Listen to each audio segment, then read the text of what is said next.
In the Perspectrum podcast, we discuss controversial topics. Outside of this context, Michael and I are both working professionals. While doing the show, we are not acting as agents or representatives of our respective institutions, and none of the views that we express reflect the outlooks of our employers. So don't come to my office and throw toilet paper at me.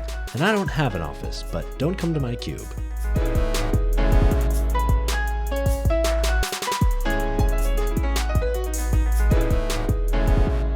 Welcome to the Perspectrum. I'm Nathan Seelove. And I'm Michael Bloom. And we have a super exciting episode for you tonight. Today we are going to talk about the gay marriage vote in the Senate and how we might actually be seeing some legislative progress on that front. And also some of the weird reactions to it, which I'm sure you're going to very much enjoy. Then we're going to have a conversation about the midterms, an overdue conversation now that we actually have some real results. And we're going to end the pod talking about Donald John Trump and his new bid for presidency. Yeah, that's going to be a Haven't weird you one. missed talking about Trump? I feel like it's just deja vu. Yeah. So much about these midterms feels that way, honestly. Like Yeah. it's just all the same issues coming back, but we'll get to it. Yeah. Yeah. Speaking of getting back to it, Michael, what are the COVID numbers? So far worldwide, we've hit 642 million total cases, with average daily cases over the last 7 days of 315,000. If you look at the graph of those cases over time, it's been a pretty steady, consistent decline for a while now. In terms of death, we've hit 6.62 million worldwide, with average daily deaths over the last week of 995. And this graph has actually dropped off a bunch recently. So hopefully that continues. In terms of vaccination, we've hit 68.2% of the world's population with at least one dose, and 62.8% with 2 doses. And in the US, we've hit 100 million total cases. So that's quite a milestone. Wow. Over the last 7 days, we've averaged 27,000 cases per day, which is not quite the lowest it's been, but it's pretty close. This has been a pretty steady state of low cases for a while. And then in terms of death, we've hit 1.101 million deaths, with 177 deaths on average over the last 7 days, which is actually pretty much the lowest it's been since things really got going. So really, across all these metrics, things are mostly going in the right direction. And this is starting to look like just kind of a persistent, normal disease in society at this point. Yeah. In vaccinations in the U.S., we've hit 80.3% of the U.S. with at least 1 dose, and 68.6% with 2 doses. Yeah. You know, we might actually be getting close to the time where we don't need to do that every week. I know. Yeah. I mean, at this point, we got to talk more about flu than we have to talk about COVID, which is not a red herring anymore. It's not a red herring anymore. It's Yeah. not. I mean, I had students at the beginning of this semester, like on a weekly basis, there were students out with COVID. I haven't had any students out with COVID recently. It's all been the flu. I mean, partially because it's flu season, Yeah. but like I haven't heard of any COVID cases of any of my students recently, which is really nice. That is really nice. That is great. Yeah. It's just starting to become, I guess, less common. I mean, the numbers support that for sure. Yeah. Speaking of things that are starting to become less common, people opposing gay marriage. That's true. That's really Or true. the opposite of that, because we're talking about supporting it, but we're also going to talk about people opposing it. This isn't my best one.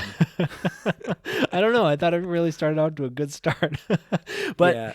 you know what's not important? Started out. Transitions. What's important is more people are supporting gay marriage, and it's actually being enshrined on a legislative level, which is great. Yes. So what we're talking about tonight is a recent development with the Respect for Marriage Act in the Senate. So the Respect for Marriage Act was a bill that passed the House during the summer. It garnered like 47 Republican votes and all the Democrats. And what it seeks to do is, one, overturn the Defense of Marriage Act, which was a 1996 bill which defined marriage as between a man and a woman, and a spouse as only a person of the opposite sex who is a husband or a wife. And it would also require that the federal government and all states, it would guarantee the rights, benefits, and obligations of marriage under like the federal code and for all states. So any state would have to recognize someone's legal marriage from any other state. So it wouldn't exactly codify Obergefell, which we can talk about, but it would require that if you have a legal marriage in one state, it would be recognized and have all the benefits in another state. Yeah. See, that right there is something that kind of gave me a little bit of a pause, because why? Like, I mean, the whole point of this is just in case Obergefell gets overturned. Yeah. And maybe that means that same-sex couples will still have the opportunity to go to other states if Obergefell gets overturned and then return and it be legally recognized. But I don't understand why you didn't take that extra step. Yeah. I mean, because the thing is, the Republicans that have decided that they support this, the reason that they keep giving for why they support this, it hasn't been that. Yeah. It's been the religious freedom exemption, which I do definitely want to talk to you about. We have to talk about it for sure. We definitely have to talk about that. But I don't know if I would have taken this deal, because it doesn't even enshrine Obergefell. Yeah.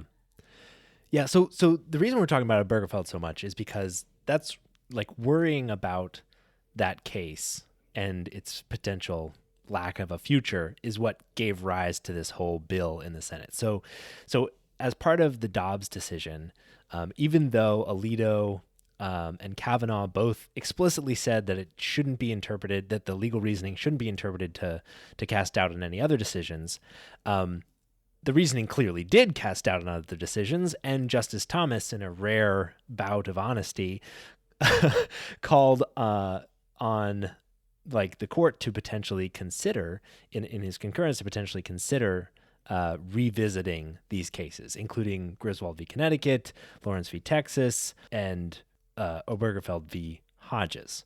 And so that gave rise, that doubt, the worry that what is currently a constitutional right, but is only protected by the court's opinions, may be undermined if the court decides to revisit it. And so the idea is to enshrine that in a law. What a novel idea. Yeah. One analysis I saw, Nathan, which about that specific thing, about why this bill is weaker than the Obergefell protection, is that I agree. I think I agree with you that the perspective that, this is a weaker version to win over Republican votes seems kind of weak. Like, to your point, that's not why any Republicans really signed on to it anyway. And I don't know how much of a meal would have been made out of the difference between requiring people to recognize a marriage and requiring states to allow a marriage. But one analysis I saw came believed that this was an attempt to avoid constitutional criticism by the court and kind of keep it out of the courts, because the Supreme Court has kind of repeatedly warned the federal government that they shouldn't commandeer states to pass laws like this. And so I wonder if it's really meant to be hey, we're not forcing any states to do anything, just but the Supreme Court already did that. Yeah, but that's a different constitutional question, right? It's one constitutional question to say the Constitution enshrines equal protection and due process, is another question to say the federal government can force states to do, to treat marriage in a certain way. You know what I mean? Yeah. But I think the I federal agree government that should be able to do that, though. Yeah. I mean, and if I agree if that the it's a federal distinction government without can a pass the difference. Civil Rights Act, and force states to comply with the Civil Rights Act, if the federal government can pass the Americans with Disabilities Act, I don't see why this should be out of the question. Exactly. I don't see it. The Commerce Clause, which underpins the federal government being able to intervene at the state level in all those cases, and the Supremacy Clause. Yeah, fair enough. Yeah, but I guess that's true. But I can't imagine, that it wouldn't also be able to be extended to marriage. Yeah. I mean, I agree. I guess at the end of the day, it's probably better that this law be passed than it not be passed. Yeah. But I can't bring myself to get excited about it. I feel very much the same way, especially when we talk about, which maybe we should do now, when we talk about the religious exemption So part of it. I don't know if you're going to be surprised by my point of view on this. I don't think I'm going to be surprised by your point of view on this. Because I know that you and I have had conversations about this before, and I think my point of view probably does break a little bit from a lot of the left. Mm-hmm. But like I come from a point of view where I think that the separation between church and state should be completely absolute, and also it should be a two-way street. Yeah. All right. Meaning that the church cannot impose its will on the government, and the government cannot impose its will on the church within reason, in that, like, you can't have a ritual sacrifice, right? You still have to obey the laws of the average citizen. So I guess I like to think of it as churches should be treated as a private residence, basically. So like if you're in a private residence, you can discriminate against anybody you want. You can tell anybody for any reason, you're not allowed in my house. You're not allowed to have this event in my house. You're not allowed to do this thing in my house. Like, my house is my house, and it's, you're not allowed to violate any of my free practices within my house. Now, that also being said, on the other side of that, I also believe that churches should have to pay taxes, like you would in a private residence. Yeah. Which, by the way, this law specifically does clarify that churches that decide not to practice, that decide not to allow gay weddings, will not lose any sort of tax exemptions. Yeah. Which I guess on one hand, I agree with that, as if we're making that a larger principle. But again, I don't think they should have that tax exempt status in the to begin with. Yeah. And to your earlier point as well, like, this was a key part of getting Republican support for this bill in the House. Like, I think it'd be fair to say that it would be unlikely that 12 Republicans that broke from, the other 2/3 of Republicans to support this bill would have done that had we not had this particular part, like exemption in the bill, because they're very worried about religious freedom, and like that tends to be their main argument against really the enshrinement of LGBTQ rights in general. Is like, well, does that mean that we're going to be forced to respect LGBTQ people and all that stuff? And so, like, by explicitly saying that this will not have any impact on the ability of religious institutions to basically, refuse to provide, services or anything, or facilities or anything to LGBTQ folks, that's how they were able to, like, get the Republican support, including the endorsement of the Mormon Church, which still opposes gay marriage. Yeah. I did find that interesting. And I think that's the big reason why Mitt Romney ended up voting for it. Yeah, probably. So to really me, interesting. To me, that got me thinking about this in slightly a different way. At first, I was thinking, like, like, churches are institutions that exist to support a specific belief system. They're not necessarily public entities if we remove the fact that they get tax exemption, which we should remove the fact that they get tax exemption. But, but they're not like public, like institutions like public accommodation, which would fall under other protections. Yeah. And so, like, maybe you can make the argument that if something specifically goes against your beliefs and you only exist as an organization to support a specific set of beliefs, that, we shouldn't force you to violate those beliefs for people, like, for specific purposes. The Mormon Church endorsement got me thinking about it in slightly a different way that I don't know how I feel about quite yet, which is, like, I wonder, this is like the first carve out that I've seen in a while in legislation specifically exempting religious organizations from obligations that other organizations are still bound by. And I'm curious if that might be part of a larger picture a larger effort to continue to expand protections and exemptions for religious organizations. Well, what exemptions are you talking about? Because again, coming at it from the principle of no church should be forced to do anything that it doesn't want to do that goes against its beliefs, which again, I do believe that. Now, I want to make one thing completely clear, all right? On a personal level, if a church refuses to hold same-sex weddings, like, fuck that church, all right? Of course, yeah. You should, they should get all of the condemnation on a personal level. Hell, if you want to stand outside and protest, you want to hold signs in front of the church and protest it, I think that's great. I think that's completely valid. I think you should do that. If you want to condemn their actions, you absolutely should do that. But again, I think that's the type of thing that should be shamed, not legislated. Mm-hmm. I don't think it's this specific carve-out that I'm worried about as much. I think it's like what I'm more worried about is the ability to kind of try to use this as a wedge to expand, definitions in religious like exemptions. So things like,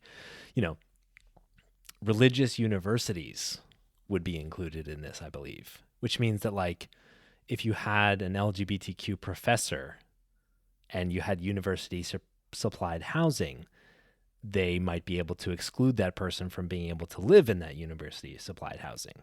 Or they might be able to exclude that person from living with their spouse, their same-sex spouse in the university supplied housing. And like, just generally speaking, I get the clear case of a religious organization that is purely a religious organization having a sincerely held religious belief. What counts as a church and a religious organization is not as clear cut, I think, as like perhaps it once was, or perhaps we would want it to be. And so like I worry a little bit about the edge cases where there are non-church religious organizations that are then able to get, letter of the law style exemptions under this or some similar future version of this, which relies on kind of the foundation set by this exemption. So I worry about like, some other organization, other 501c3s or Hobby Lobby's 501c3 division, or whatever that might be. I think it's very vague, but that's what I'm worried about. Here's what I would say to that: religious schools, whether it be like a college or a high school, Catholic school, whatever, those types of schools do still receive an official type of government accreditation, right? Yeah, like there's still an official accreditation process, so that kind of forces a certain level of interaction with the government, right? I mean, that's a pretty vague statement. You can. It depends. What I mean is like it depends, you can right? decide to send, like, everybody's required to send their kids to school, right? Now, you can choose to homeschool them, you can choose to send them to a private school, or you can choose to send them to like a private religious school. Yeah. But like there's still government interaction in that with that regard, right? Sure. So what I would say is, if you want to open up a school and you want to have laws that discriminate, or you want to have policies that discriminate against people that are LGBT, okay, but you ain't going to be accredited. Sure.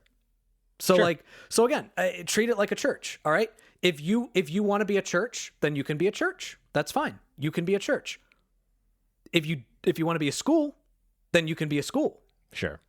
Oh, that would be my response to that. I think that's a good response. I just think that's not what exists. Probably not. It's not actually the case. Like, it's true that there are Probably not. religious schools that get all kinds of exemptions and stuff. So I guess that's my point. And just like the blurriness between a religious organization and a non-religious organization, and a church and a religious organization, and all that stuff. Yeah. It just makes it like, I would love to see a more robust like body of law here that's like being consistently upheld, but just the ongoing kind of erosion of like church state separation and all that stuff just makes me a little bit nervous. But Yeah, but I for me, think but for me, that's not an erosion in this case. Like for me, that is maintaining separation of church and state. Here's why. Like, for me, the argument that the left needs to start using on this, and I don't know why this hasn't been what they've been primarily using, is the religious freedom argument.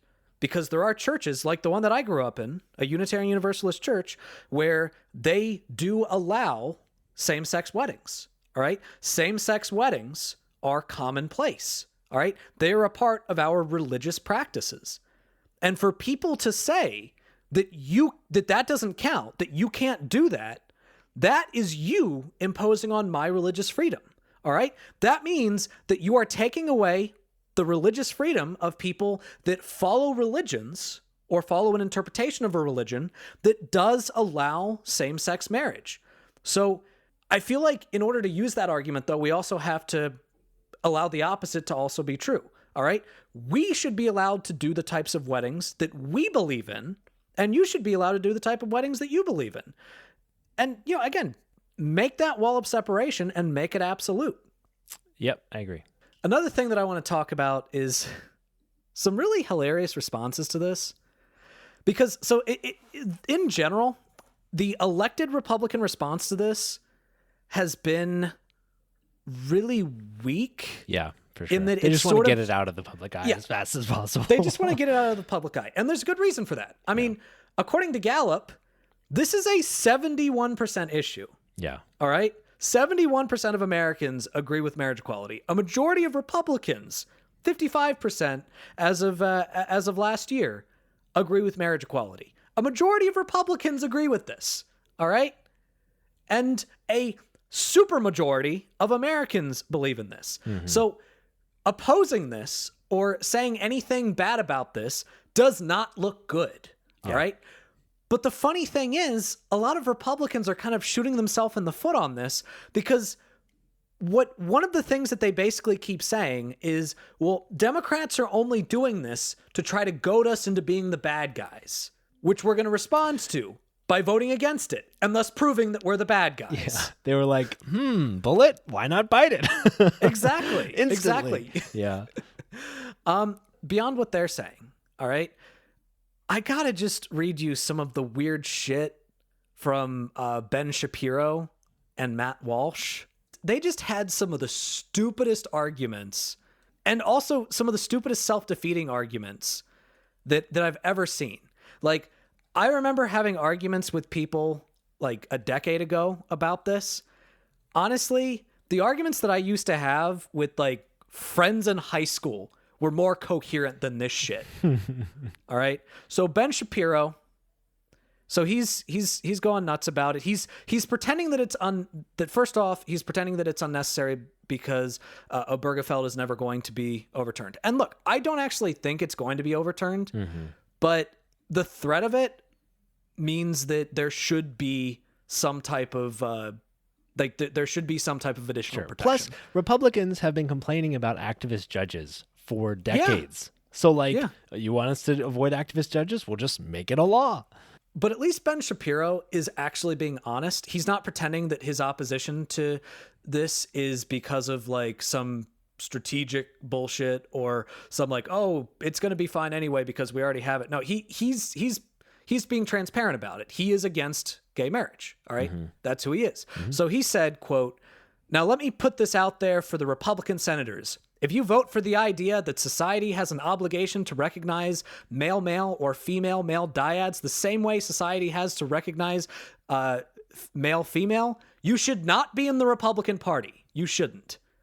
Again, a majority of Republicans believe this. All right, 55% of Republicans believe this. So he's saying 55% of Republicans should just not be in the Republican Party. That's what he's saying. Now, he tries to clarify. He tries to pretend. He says, quote, "The reason I say this is not because I want to shrink the size of the Republican Party," which, okay, that's what you're doing, though. That's what would happen because a majority of your party agrees with this. Because if the fundamental basis for human society is male, female, child, and you think that by passing a law you can change that reality, you do not belong in government. That's not the... You stated a premise that you didn't prove. Yeah. I mean, your premise is that the fundamental basis for human society is male, female, child, but you didn't prove that premise. Sure. Nor did he connect it to his conclusion. It's like giraffes are purple Therefore, hippopotamuses are deadly. Like, these are just random statements. Yeah. And in a future in a future conversation that he had with Matt Walsh, he made an even stupider argument. His argument boils down to hypothetical Martians would disagree with this, therefore you should too. Oh my God. And I'm not even kidding. Amazing. I am not even kidding. Wait, All to right? be fair, not to put an atheistic spin on stuff, but isn't that the same argument that Christian Republicans always make? I'm not saying that Martians and God are the same. I'm just saying I mean, X being that isn't humans thinks this, therefore hold on. you The should difference too. is they actually have found some life on Mars, so there might You're right. actually be Martians. You're right. But should we value their opinion? I don't know. So anyway, he was trying to argue that being against same-sex marriage is not a wholly religious argument. All right? He said, quote, "The argument for marriage has literally nothing to do with religion. You could be a visitor from Mars and you could see that all of human procreation relies on man, woman, child. This is not particularly difficult stuff. By essentially boxing in the argument in favor of traditional marriage into, well, you're a crazy religious believer, maybe we'll let you have that." So he's saying that if a hypothetical Martian came to Earth, they would disagree with gay marriage. And again, the argument is the only purpose of marriage is procreation. Exactly. That's the steel bot of that argument. Is that, which is, and the underpinning is like, well, animals in nature, mate to procreate, and therefore that's the only purpose of mating, and therefore that's the only way that humans should ever like mate and get together.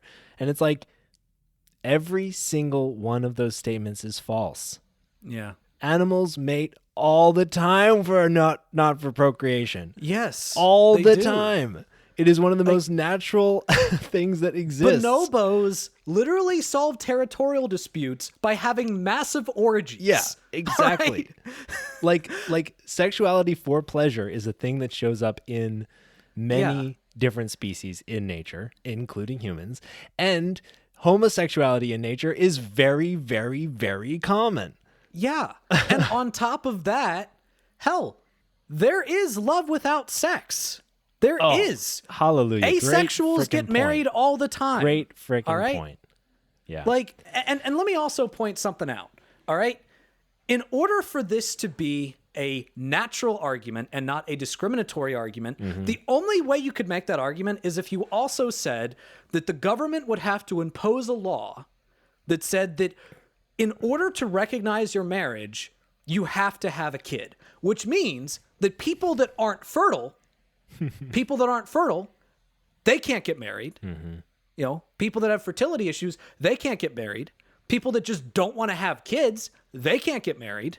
That's such a great point. Yeah. I mean, look, in my own situation, all right, because of health issues, my wife and I, we can't have kids in the traditional way. So we have to go through IVF. All right.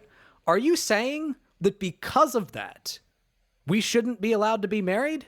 No, right? no, That there shouldn't be a marriage? Because of that, you're gay.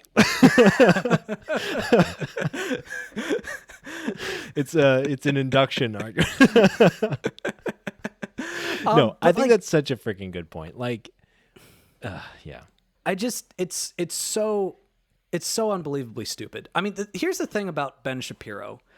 Like, he does occasionally have breakdowns that on the surface actually sound pretty reasonable.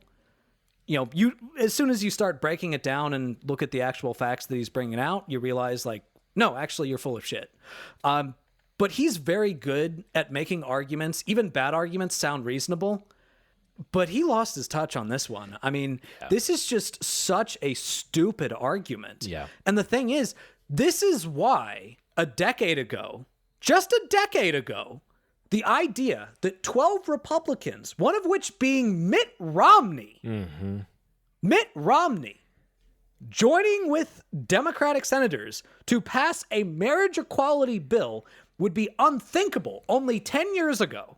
The fact that the reason why we have gotten to the point where a majority of Republicans agree with marriage equality, why 70% of everybody in the United States agree with marriage equality, is because we heard these arguments before and they were stupid back then and they're stupid now. Yeah, totally. I think that's the funniest part about this. They just keep recycling these crappy arguments. Like it's stunning. I do want to say also, like, not that, like, he's also falling for the argument from nature fallacy. So refer to our episode where we debunked a bunch of fallacies for like more information there, but do want to call out that, like, even if he was right that all of these things existed in nature, that still wouldn't lead to his conclusion that therefore this is wrong. Yeah. But I think we should give him the benefit of the doubt, because we have to be thoughtful about Ben Shapiro's situation. We know from his previous coverage of the song WAP that he is in a marriage that only exists for procreation, because they have no passion whatsoever. And therefore, I mean, the idea, like the it's guy really told important to his ego that marriage be about kids. Like, he told everybody that the idea of a woman enjoying sex was a medical condition. That's a disease, according to his wife. He said that was a disease. That's amazing. Okay, Ben, just because your marriage looks like that doesn't mean everybody's marriage looks like that. Which might be the takeaway about LGBTQ stuff, all, like, in total. And I think it's the thing that people are like embracing, is like, not every relationship has to look the same. And even if something's not what you're into, other people can be into it, and that's chill. A couple things I did want to take away here, though, were like, one, if we convince enough people in society that something is fine, even elected Republicans will go along with it. Like, if you make something popular enough that it is a losing issue, even just to get it off, like, out of the news, they will, like, sometimes just pass it, which was this case. Yeah. But it's also true of Democrats. You can force Democrats to do the right thing if you make an issue popular enough. Because, like, I read a number of speeches from Democrats about this bill, and so many of them emphasized how much more popular same-sex marriage has gotten. Yeah. That was like a key point for all of them, is like, this is at a level of historic popularity, which is like, it doesn't matter. So, like, the enemy here is that the thing we're fighting is a mismatch between what's right and what's in the political interest of politicians. Because only by resolving that mismatch will you actually get politicians to do the right thing, regardless of policy, because they'll act in their best interest first. So by driving good conversations, by like convincing people that things like gay marriage are things that we should all support, that's like the most surefire way to push the whole Overton window on these questions.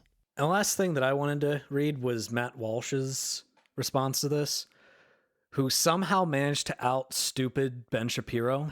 Well, he is stupider than Ben Shapiro. He is stupider than Ben Shapiro. True. So right off the bat, he says, quote, "Obviously, if you do this, it is, to begin with, it's not just this, but it's also, to begin with, a threat to and an attack on religious liberty." Like, I love it when they make that argument. Yeah. Because it is so self-evidently bullshit. Because again, look back at my argument earlier, you're saying that it's a threat to religious liberty to say that you don't have to do this if you don't want to, but people that in which this is a part of their religion, they can do this, is just self-evidently bullshit.